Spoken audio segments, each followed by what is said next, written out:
वासंती पर्व को लेके मनाया जाता है। होली का मतलब क्या होता है, संस्कृत में एक अक्षर आता है कि बीज का जो ऊपरी भाग होता है, बीज का जो ऊपरी भाग होता है उसी को क्या कहते हैं? हाँ, तो उसी को क्या होता था कि यज्ञ में जलाने पे बीज का जो बीच वाला हिस्सा है वो बच जाता था, तो उसी को होलिका ऊपर वाले छिलकों को जला देने से क्या होता था? होलिका दहन। तो ऊपर वाला छिलका को क्या बोलते हैं? होलिका। और बीज का जो बीच वाला हिस्सा होता है वो होता है प्रहलाद, तो वो बच जाता है, इसीलिए इसे क्या कह देते हैं? होलिका पर्व कह देते हैं। ठीक है, तो होली का पर्व जो है हमारे यहाँ यज्ञ करके मनाया जाता। तो नई फसल ला करके, नई फसल के देखना, नई फसल को आप जलाना ला करके, तो उसके ऊपर का छिलका जल जाता है और नीचे का जो बीज होता है वो बच जाता है। क्या होता है? जो ऊपर का छिलका होता है वो जल जाता है और जो नीचे का बीज होता है वो बच जाता है। उसी को जो है होलिका दहन कहते हैं और उसे यज्ञ के रूप में मनाया जाता है। इसी को जो है वासंती नवषष्ठी पर्व कहा जाता है। वासंती नवषष्ठी पर्व। तो होली का तात्पर्य बस इतना ही है। तो लोगों ने अर्थ न समझ पाने के कारण अर्थ का अनर्थ कर दिया उन्होंने, तो फिर उसको जोड़ दिया, पुराणों से जोड़ दिया और कहा कि इसमें ये बताइए, आप लोगों को आग पे बैठा दिया जाए, नीचे से आग जला दिया जाए और कह दिया जाए कि ओम नमो भगवते वासुदेवाय का जप करो, तो उसमें से आप बच जाएंगे और या प्रहलाद बच जाएगा और आप जल जाएंगे? बोलिए, अग्नि किसी को छोड़ती है क्या? बोलिए, नहीं छोड़ती है, सबको जला देती है। इसीलिए जो है होली का जो पर्व है कोई आज का पर्व नहीं है, कोई तो हाँ इन्हीं का धर्म है। तो होलिका जो है कोई आज का पर्व नहीं है। होलिका जो है बहुत प्राचीन काल से, ये जब हिरण्यकश्यपु और प्रहलाद जब नहीं उत्पन्न हुए थे उससे पहले की ये घटना है। उस समय में भी नवषष्ठी यज्ञ किया जाता था। बाद में इसे जो है पुराणों से जोड़ दिया गया। दूसरा सबसे महत्वपूर्ण बात एक बता दूं आप लोगों को कि जो होली है, जो ये होली पर्व है, इसको बहुत से लोग जो है अच्छा नहीं मानते। इसे कह देते हैं कि यह जो पर्व है यह सात्विक पर्व नहीं है, तामसिक पर्व, राक्षसी पर्व कहा जाता है। इसको क्या कहा जाता है? राक्षसिक पर्व कहा जाता है। जो अभी मनाने की जो परंपरा चली है उसको आप यज्ञ कर लेते हो अपने घर में और नए अनाज ला करके, नए फसल ला करके, गेहूँ, चना, मटर आदि का और जो भी पैदा होता है उसकी आहुति जो देते हो, गुड़ का, चना का, जो भी आप देते हो, तो इसी को जो है होली कहते हैं। नवषष्ठी, वासंती नवषष्ठी मतलब बसंत ऋतु की नवषष्ठी यज्ञ जो है, आप देखना कहीं कहीं पे भारत में, कहीं कहीं पे होली के दिन जो है साउथ में होता होगा, उड़पी में देखिए होगा आप लोगों ने, उड़पी में होली यज्ञ ही होता होगा मुझे जहाँ तक लगता है। हाँ,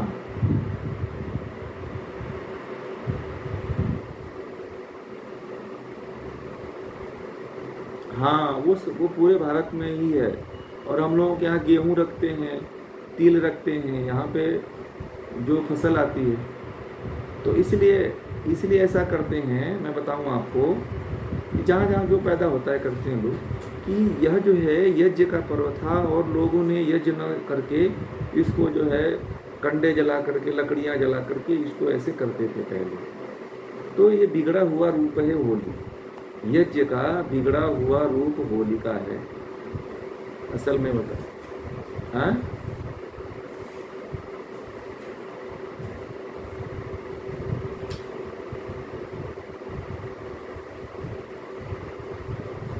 हाँ, ये हर जगह है, सही कहा आपने, ये हर जगह लकड़ी चुरा करके और वो होलिका का दहन करते हैं, ये सही कहा आपने। ये क्या है, जो वास्तविक है ना, वो वास्तविक परंपरा नहीं है। मैं आपको बता दूं, ये जो है ना, विकृत परंपरा है। अब जैसे समय समय जैसे जैसे बदला ना, वैसे वैसे जो है इसका रूप भी बदल गया। पहले लोग जो है, पहले जो होली कैसे होती थी पता है आप लोगों को? पहले जो है टेसू, टेसू को जानते हैं? पलास, पलास, पलास। पलास एक वृक्ष होता है और उसके लाल लाल फूल होते हैं। उसमें 3 पत्ते होते हैं, इतने बड़े बड़े 3 पत्ते होते हैं, और इसी समय खिलता है। उसका पूरा पूरा डाली जो है लाल फूल से भर जाती है।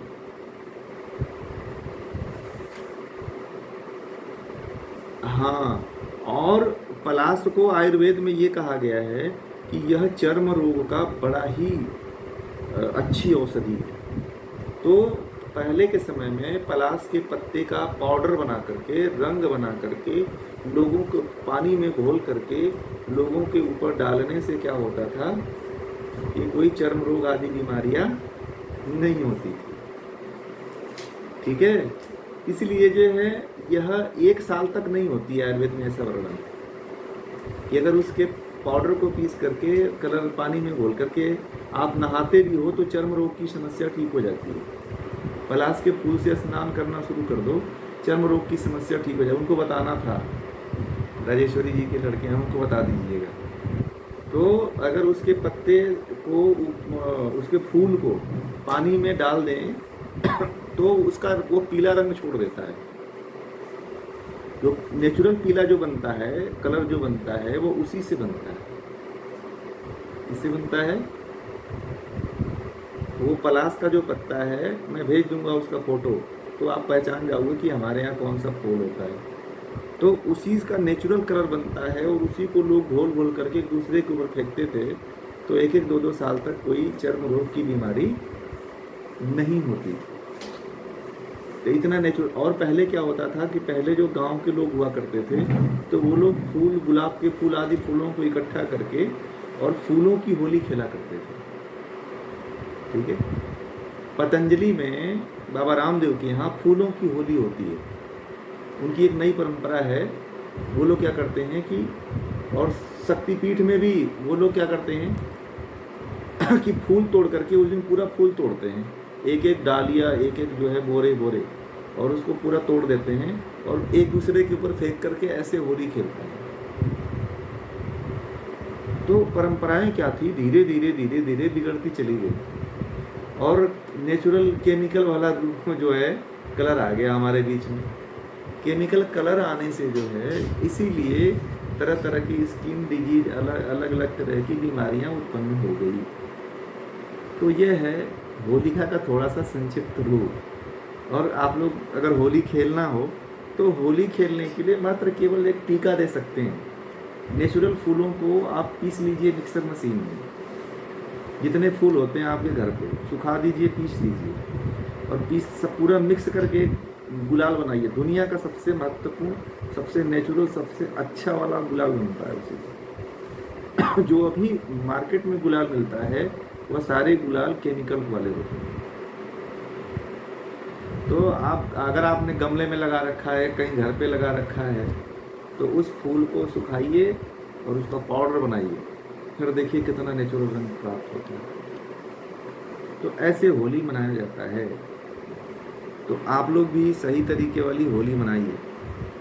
और आप चले जाएंगे, होली का बिगड़ा रूप यदि देखना है तो उत्तर भारत में आ जाइए। लोग कीचड़ से, नाली में कपड़ा फाड़ करके गंदे तरीके से, वो, अब मैं इधर देखता हूँ तो मुझे पता है, उधर का मुझे नहीं पता।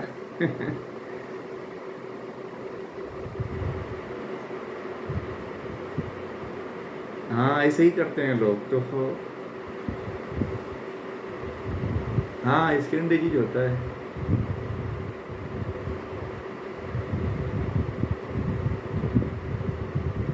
हाँ हाँ हाँ।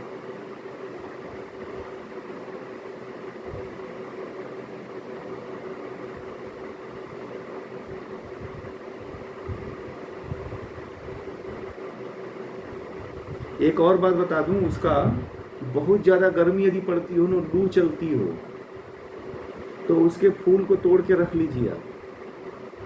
ठीक है।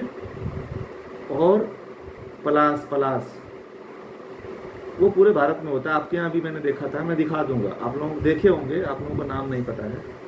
तो उसके फूल को सुखा के रख लीजिए। बहुत ज़्यादा गर्मी पड़ती है, बहुत ज़्यादा जो है, यदि लू चलती है, तो नहाते समय आप क्या करना कि इतना सा लेना फूल को और पानी में डाल देना 5-10 मिनट पहले। पूरा बाल्टी में पूरा कलर हो जाता है, पानी एकदम ठंडा हो जाता है। अगर उस पानी से आप स्नान कर लेते हो तो आपको कोई भी किसी भी प्रकार की न गर्मी लगेगी और ना ही आपको लू लग सकती है। लू मतलब जो एकदम गर्म हवा जब चलती हैं,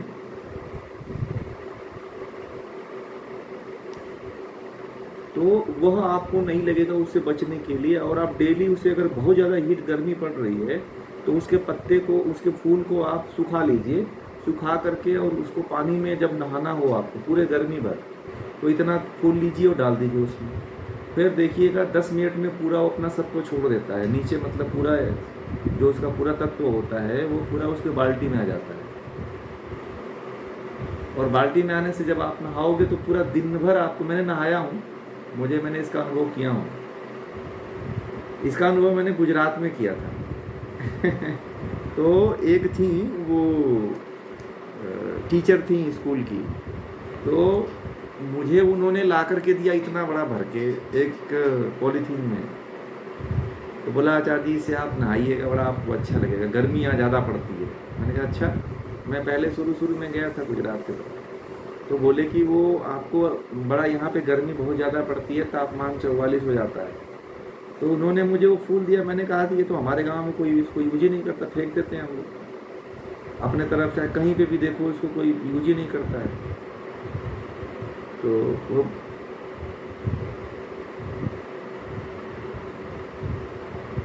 हाँ, तो वो बोले कि आप इसको ले जाइए, नहाइए। मुझे लगा, बड़ा नहाया मैंने, वहाँ एक दिन नहाया, मुझे बड़ा आनंद आया। मैंने कहा ठंडा शीतलता दिया आज तो। और गर्मी में गर्मी भी नहीं लग रही थी, मुझे पैदल ही जाना पड़ता था, आना जाना पड़ता था, तो वहाँ पे भी मुझे बहुत राहत दिया वो उसका फूल का, जो पानी से स्नान करने में।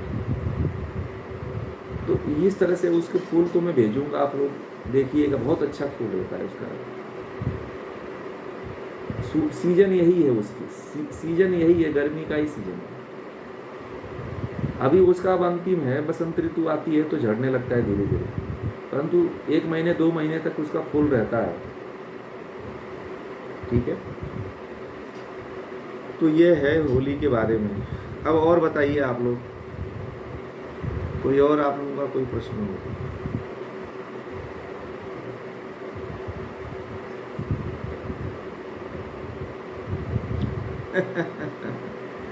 मेरी साधना एकांत में रही, और नर्मदा के तट पे तो मैंने सोचा कि एकांत साधना किया जाए, और अच्छी रही, बहुत बढ़िया रही, और अच्छी अनुभूतियाँ रहीं। और लोग जो है, दुनिया जब कहते हैं ना, दुनिया जब पूरी डूबी रहे तो योगी को अपने रंग में डूबना चाहिए, फिर तब शांति मिलती है ना। नहीं तो दुनिया एक तरफ आती है, फिर आप दूसरी तरफ जाते हो, तो वो फिर शांति नहीं मिलती। दुनिया अगर घूम रही है और आप भी घूमने निकले तो शांति नहीं मिलेगी। अब दुनिया जब मज़े ले रही हो पूरा, तब आप शांति के लिए निकल जाओ, फिर खूब गहरी शांति मिलती है, फिर कोई दिखाई नहीं देता है, एक पक्षी भी, एक जानवर भी नहीं दिखाई देता।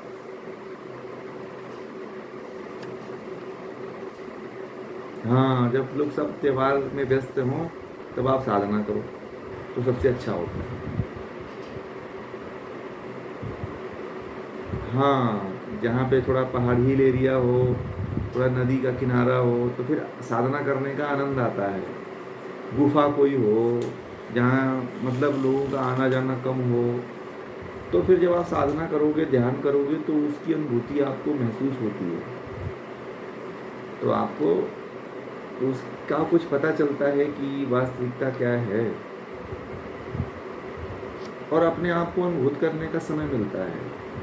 अब आप पूरी तरह से दुनिया में, संसार में, आप एक क्षण देखो ना कि इनकी बातें समझनी है, उनको सुनना है, वहाँ जाना है, यहाँ जाना है, तो पूरा का पूरा दिन और समय उसी में चला जाता है।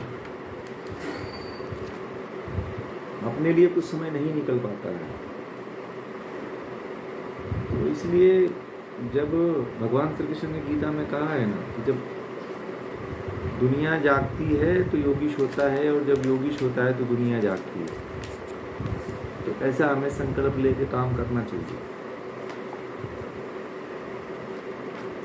तो साधना आप कर सकते हैं। बाकी साधना का मतलब ये नहीं है कि आप खाना ना खाएं, एक पैर पे खड़ा रहें, कुछ भूखे प्यासे रहें, तो ऐसी साधना ही नहीं होती है।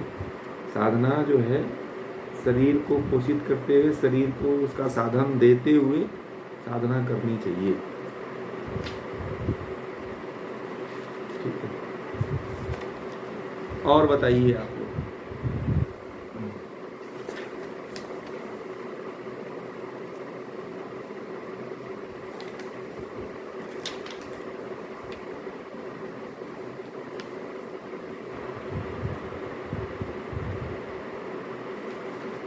हाँ, उसको आप क्या करिए कि पानी में भिगो दीजिए, पानी में भिगो दीजिए, और मतलब 10 मिनट या आधा घंटा छोड़ देंगे तो पूरा वो पानी पीला हो जाता है। ठीक है, और मार्केट में मिलता भी है सूखा हुआ पलास का पत्ता, पलास का फूल खरीदेंगे तो बड़ा महंगा भी मिलता है। इसको लोग बेचते। हाँ, मैं भेज दूंगा। लाल लाल लाल लाल पूरा होता है, ऐसे डालियों पे पूरा एकदम भरा रहता है, लाल लाल का पूरा। उसके उसके तना पे पूरा भरा रहता है। जो उसका तना होता है ना, तना मतलब जो उसकी डाल होती है, डाल, तो उस पे भी वो पूरा भरा रहता है, फूल पूरा जमा रहता है। मैं उसको भेजूंगा, आप लोग देखना, बड़ा सुंदर लगता है, देखने में बहुत सुंदर लगता है। पीला लाल होता है, लाल पीला टाइप का फूल होता है। और दूसरा क्या होता है कि उसका जो है औषधीय प्रयोग बहुत है। जैसे देवताओं को चढ़ाना होता है ना, कोई प्रसाद या कुछ करना होता है, पहले जो पत्तल होते थे ना, पत्तल जो बनते थे जिसपे खाना लोग खाते थे,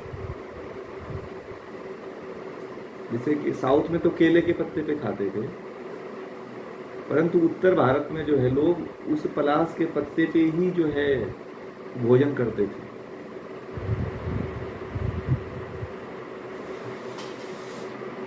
हाँ, बंगालियों, वो वेस्ट बंगाल में मिलता है, सही कहा आपने।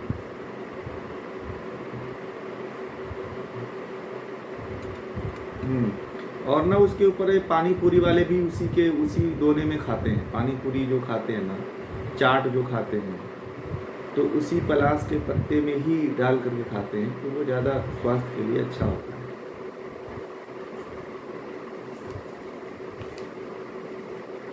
अब कल ध्यान है, ठीक है, कल आज ध्यान छूट गया तो कल ध्यान रहेगा, आप लोग जुड़ने का प्रयास करेंगे। मैं सोचा कि ध्यान करते रहेंगे तो ज़्यादा अच्छा रहेगा। तो ध्यान करना बहुत ज़रूरी है। देखिए, ज्ञान के साथ साथ हमें ध्यान जरूरी है। हाँ, वही टाइम, सेम टाइम। कोई टाइम चेंज करना है क्या?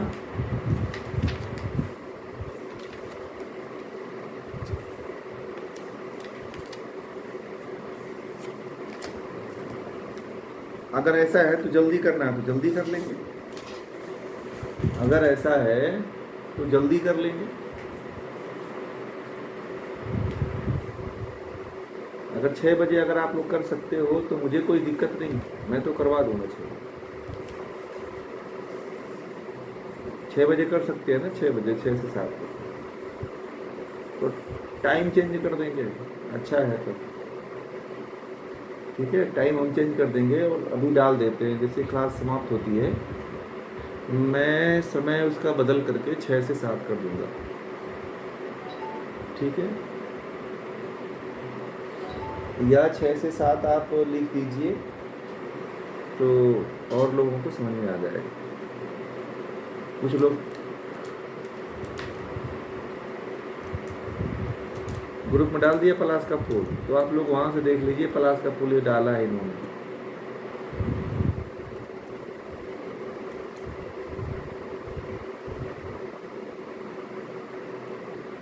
अच्छा, हर जिले में, हर राज्य में अलग अलग नाम से उसको जानते हैं। बड़ा अच्छा, देखिए वो शांति स्वरूप जी उसी पेड़ के नीचे बैठे भी हैं, सही हो, सौभाग्य की बात है। और रात होगी नहीं तो वो दिखा देते हैं आपको। वो फूल उसमें लगे हुए हैं शांति स्वरूप जी,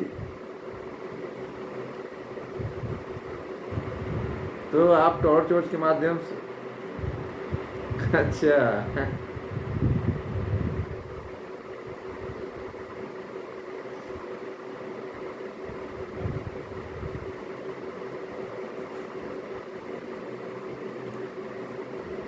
हाँ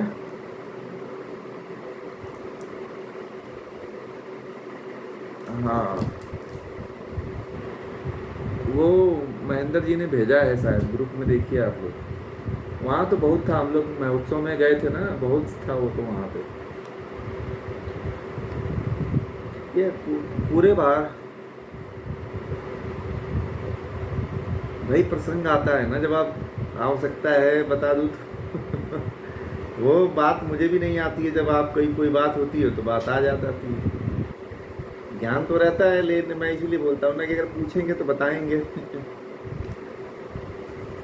और जब उसके बारे में चर्चा नहीं होती है, जब कोई नहीं पूछता है तो फिर वो बात नहीं निकलती है।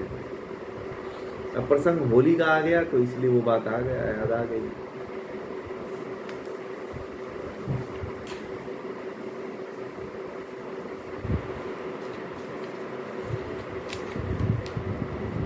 देखिए राजयोग क्या है, अभी जो आपको ये पढ़ाया जा रहा है ना, ये हठ रत्नावली, हठ रत्नावली जो, तो उसमें थोड़ा सा उसका जिक्र है राजयोग का।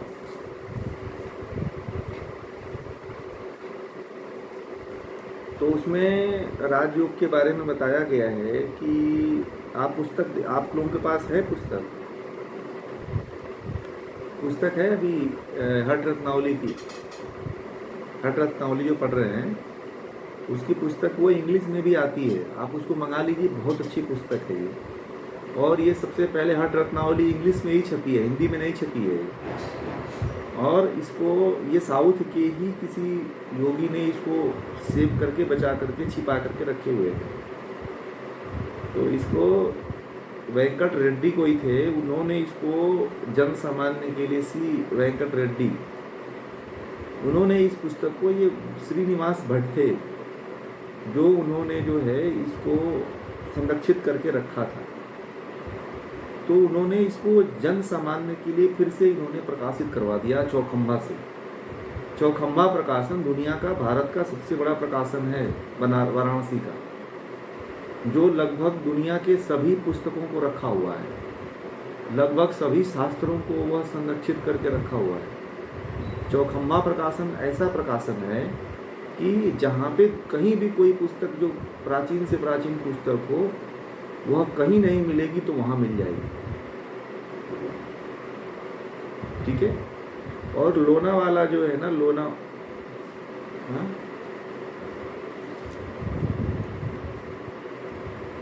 हाँ, तो ये सब जो है पुस्तकें जो है आप लोगों को चौखंबा प्रकाशन से मिल जाती है। अब देखिए इसमें मैं देख रहा हूँ राजयोग जो चौथा जो श्लोक है ना, 14वां 14 नंबर का जो श्लोक है, उसमें राजयोग को बताया है।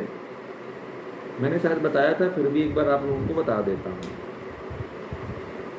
तो कहते हैं कि न दृष्टि को लक्षित करना, न चित्त के वृत्तियों से मुक्त करना, न देश काल की कोई बाधा है, न प्राणायाम, न धारणा व ध्यान का परिश्रम, ऐसा अनुकरणीय यह राजयोग है।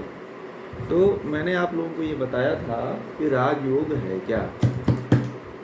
तो मैंने कहा था कि जब योगी जो है, साधक जो है, हठ योग की साधना करते करते जब एकदम अंतिम स्थिति में पहुंच जाता है, जब एकदम अंतिम स्थिति में जब पहुंच जाता है, तो वह जो है सभी क्रियाओं को छोड़ देता है और सहज में जो समाधि लग जाती है, तो उसी को क्या कहते हैं, राजयोग कहते हैं। क्या कहते हैं, राजयोग। मतलब आपको अभी अभ्यास करते जाना है हठ योग में, आसन का, प्राणायाम का, प्रत्याहार का, धारणा का, ध्यान का और समाधि, इन सब का आपको धीरे धीरे धीरे धीरे अभ्यास करते चले जाना है। उसके बाद जो है आपको एक समय ऐसा आता है, मैंने एक उदाहरण दिया था पढ़ाते हुए कि महात्मा बुद्ध जो है 12 वर्षों तक तप किए थे, और 12 वर्षों तक तप करने के बाद जो है वह बोध गया में एक पीपल के वृक्ष के नीचे बैठ गए, और बैठे बैठे उनको समाधि लग गई। तो इसी को क्या कहते हैं, राजयोग कहते हैं। स्वतः जो समाधि लग जाती है। परंतु ऐसा नहीं है कि आप जो है कहीं जाके बैठ जाओगे तो समाधि लग जाएगी। महात्मा बुद्ध तो उस समय इतना ज्ञानी थे, इतना तपस्वी थे, तो 12 वर्ष में उनकी समाधि लग गई। ठीक है। परंतु आप लोगों को तो ये भी हो सकता है कि पूरे जन्म की साधना हो तो कम समय में भी लग जाए, 10 साल में, 5 साल में या 12 साल भी लग जाए। तो देखिए, मिनिमम किसी भी योगी से पूछेंगे ना कि समाधि कब लगती है, तो मुझे जहाँ तक लगता है सभी योगी यही, मैंने जो मेरा अनुभव रहा है, तो वह कम से कम इसकी साधना करने के लिए आपको 8 साल, 5 साल, 6 साल, 10 साल, 12 साल का समय तो लगेगा। ये आपके ऊपर निर्भर करता है कि आप कितना उसमें समय देते हो। तो इसी को राजयोग कहते हैं, जो सहज रूप में लग जाए, इसी को राजयोग कहते हैं। मतलब ना कोई आसन करना पड़े, ना कोई प्राणायाम करना पड़े, ना कोई ध्यान करना पड़े, ना धारणा लगानी पड़े, फिर तब जाकर के आप एनलाइटेंड गुरु बन जाओगे। ठीक है, साक्षात्कार वाले आप गुरु।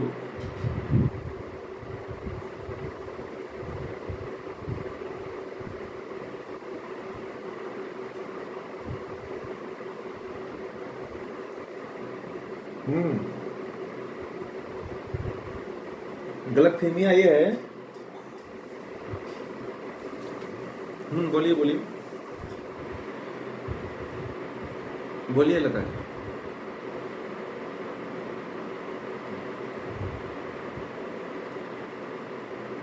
नहीं, यही रास्ता है, अष्टांग योग ही रास्ता है राजयोग को प्राप्त करने का। परंतु जो हठ योग वाली राजयोग है ना, आज मैं आप लोगों को ओपन करके बताता हूँ कि जो हठ योग वाला राजयोग है, यह केवल एज ए सहायक है। क्या है, एज ए केवल हेल्पर है। इसके लिए आपको महर्षि पतंजलि के अष्टांग योग का सहारा, करीब 60% महर्षि पतंजलि के अष्टांग योग का सहारा लेना पड़ेगा, और हठ योग के 40% अष्टांग योग में जो हठ योग का जो दिया हुआ है, आसन, प्राणायाम, प्रत्याहार, धारणा, उसका 40% लेना पड़ेगा, तब जाकर के 100% आप राजयोग की प्राप्ति कर पाओगे।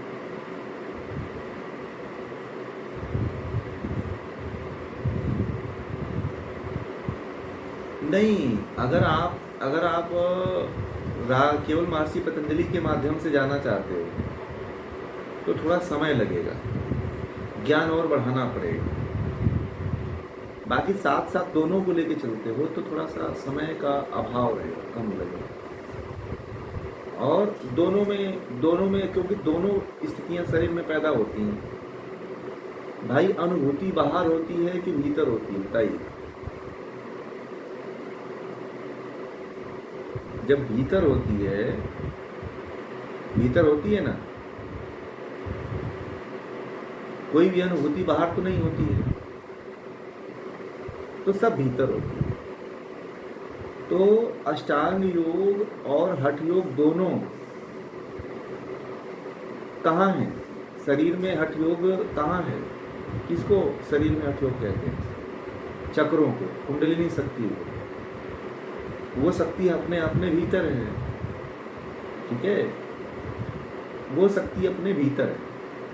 तो उसको जगाने के लिए फिर आपको उसके लिए भी मेहनत करना पड़ेगा। एक तो दोनों रास्ता है कि दोनों रास्तों से चलो, और एक रास्ता याद रखिएगा, मैं जो बातें बता रहा हूँ, एक और रास्ता है जो केवल महर्षि पतंजलि और वेदों का मार्ग है, उपनिषदों का मार्ग है।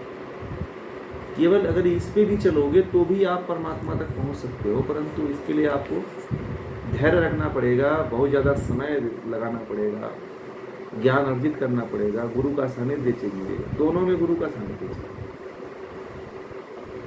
अगर आप गुरु का सानिध्य नहीं रहता है तो फिर भटक जाओगे। साधना में गुरु होना जरूरी है, नहीं तो क्या होता है कि दोनों मार्ग में वही है। और आपको धैर्य होना चाहिए। जल्दीबाजी मत सोचिए कि मुझे जल्दी समाधि लग जाए, 5 साल में, 10 साल में, 12 साल में, ये मत सोचिए कि मुझे समाधि लगी क्यों। ठीक है, आप जल्दीबाजी कभी मत करिए कि मुझे, मैं इतने दिन से साधना कर रहा हूँ, ये कर रहा हूँ, वो कर रहा हूँ, तो मुझे क्यों नहीं समाधि लगी। मैं अगर साधना में जाना चाहते हो तो मैं आप लोगों की बात बता देना चाहता हूँ कि धैर्य रखना पड़ेगा।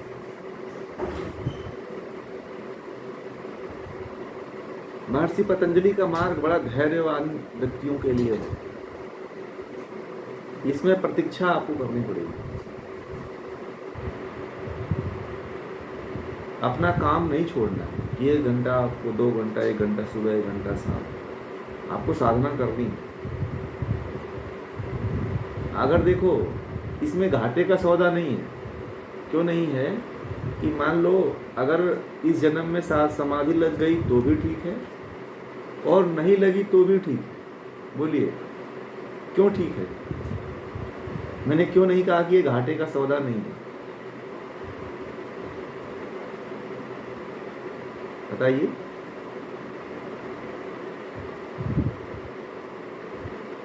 हाँ, अगले जन्म के लिए तो आप संस्कार बना ही लो, ठीक है। इसीलिए घाटे का सौदा नहीं है, इसमें फायदा ही मिलने वाला है। और हो सकता है कि उस जन्म में आप जल्दी ही आदि शंकराचार्य जी की तरह, विवेकानंद की तरह, दयानंद की तरह जल्दी प्राप्त कर लो समाधि। तो इस मार्ग के लिए धैर्य रखना बहुत जरूरी है। मैं आप लोगों को बार बार ये बात कहता हूँ कि साधना में जल्दीबाजी मत करिएगा। जल्दी का काम किसका होता है? जल्दी का काम किसका होता है? शैतान का होता है। तो कुंभकर्ण जो है, नहीं, मेघनाथ, राम को मारने के लिए युद्ध लगी हुई थी और वो तपस्या करने गया हुआ था कि जो है मैं ब्रह्मास्त्र को प्राप्त कर लूं और राम को मार दूं। ठीक है, युद्ध उसके, भगवान राम जो है लंका पे आक्रमण कर दिए थे। सीता की को प्राप्त करने के लिए बंदरी सेना लेकर के राम पहुंच चुके थे, सुग्रीव की सेना लेकर। जब मेघनाथ को पता चला तो वह अपनी कुल देवी की तपस्या करने के लिए तब गया कि अब मैं देवी को प्रसन्न करके ये ब्रह्मास्त्र प्राप्त कर लूंगा। ठीक है, तो ये सारी चीजें हैं। तो जल्दी नहीं होगा। फिर वो तब तक मेघनाथ जो है, भगवान लक्ष्मण जो है मेघनाथ को लेके आ गए, मेघनाथ जो है लक्ष्मण को लेके आ गए। तो वो जल्दी में कोई काम नहीं सिद्ध होता है। कोई भी काम के लिए आपको समय लेना पड़ता है। ठीक है, हाँ, तो इसीलिए जो है कोई भी काम के लिए आपको धैर्य रखना पड़ेगा, इसमें समय लगेगा। मैं पहले ही बता देता हूँ कि आप धैर्य पहले से बना लो। जी बताएं कृष्णा जी। हाँ, पेशेंस, बहुत अच्छा, पेशेंस। हाँ,